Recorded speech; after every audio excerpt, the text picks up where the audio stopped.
I recently took a trip into the Mobile-Tensaw River Delta to visit a complex of Indian mounds. The Bottle Creek Mounds were built around the year 1200. The site is very remote and is accessible only by water.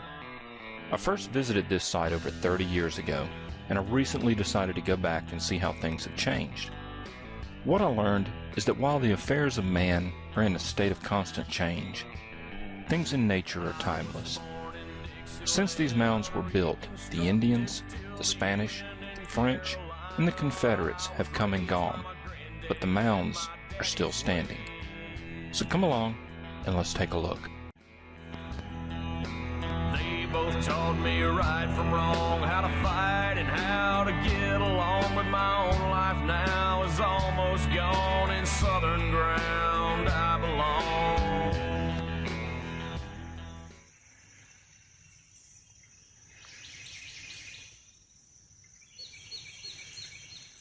Well, here we are at the put-in. It got cold last night, down in the 40s, which is unseasonably cold for this time of the year here. This is Rice Creek Landing. You can see it's a small creek.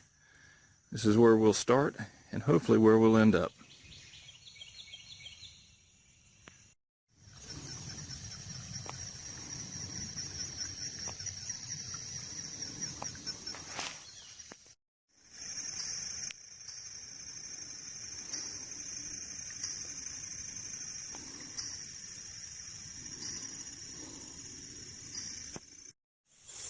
Okay, this right here is the entrance to Bayou Jessamine. This is the area that I was concerned about as far as obstructions and water level. You can see this is it's not very wide. The entrance is not very wide at all. It's maybe wide enough to get 3 canoes through at the most. And there's some fallen trees and stuff. So I think this is going to be okay. I think it's going to be passable. But another thing is the markers for the trail. As you can see, there's a lot of trees that have been blown down over the years. There are no markers to be found. Once I got past a certain point, there was simply no more markers to be seen.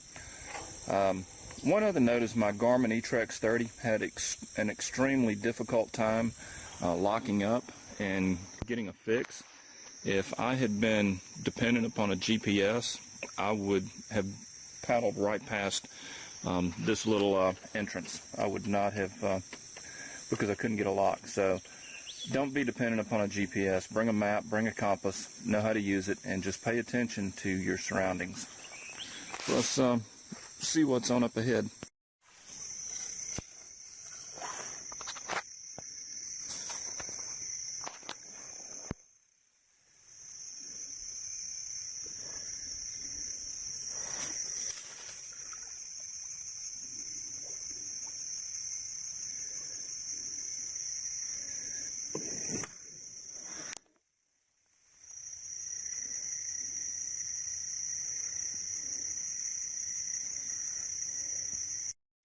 Well, I really hope that came out on video. That was an entire family of otters that came running along the bank, and I tried to get my phone out, get it turned on, get the camera on, all that, and catch them as they were sliding down the bank.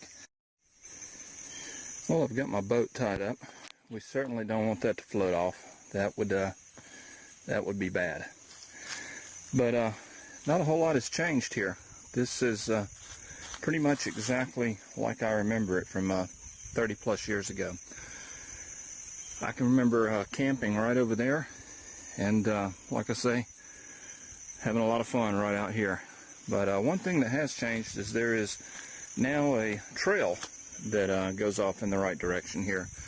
Like I say, the University of South Alabama did some excavations out here and mapped the mounds, so this is going to be much easier trek than what I thought. It looks like it's just going to be a nice walk through the woods today. So let's get started.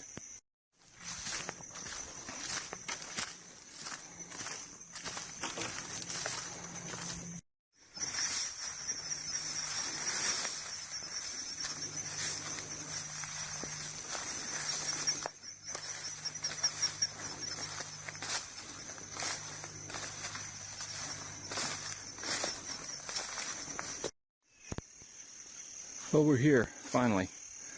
What's amazing is just out of nowhere, you're just walking along through the palmetto woods, and then there's just this giant hill that just comes up out of nowhere. It's covered with brush, covered with trees. This is Mound A, and it's 45 feet high. It's the highest mound in the complex. There we go.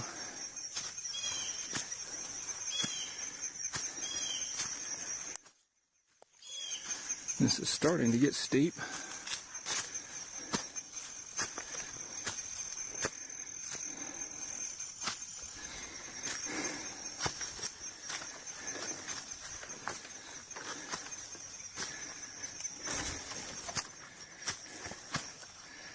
There's the top up there.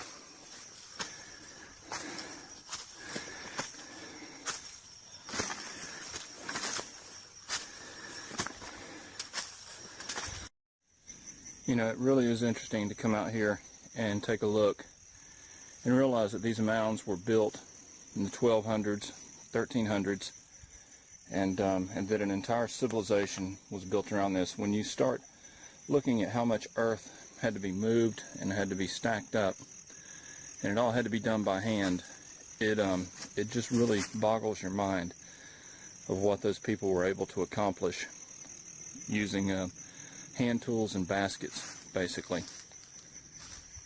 And like I say, it's been over 30 years since I've been out here, but it hasn't really changed. There's a nice little trail now, and there's a sign that the state put up, but that's about it. And I can only imagine that it hasn't really changed that much since the time that the Indians were here. Now, this area has been under the control of the Indians. It's been under the control of the Spanish, the French, the Confederates, the Americans. It's seen a lot of history out here, a lot of change, and it really puts things in perspective, because with all of the issues that we have in our country today and all the changes that we're going through, you come out here and you realize that nothing's permanent. Yeah, you really do have to wonder what all this complex was, and what all the different mounds, what purposes they served. There's very little in the way of a written record of interaction with those people, and so it just remains a mystery. They've done some excavations out here, and they've found some of these mounds have basically post holes in them, so they know that buildings were erected on them. But you look around, and there was obviously a reason that they went through all this work. But what that reason was, and what each mound did, what purpose each one served, is just a mystery. And it really just makes you sort of look around and think.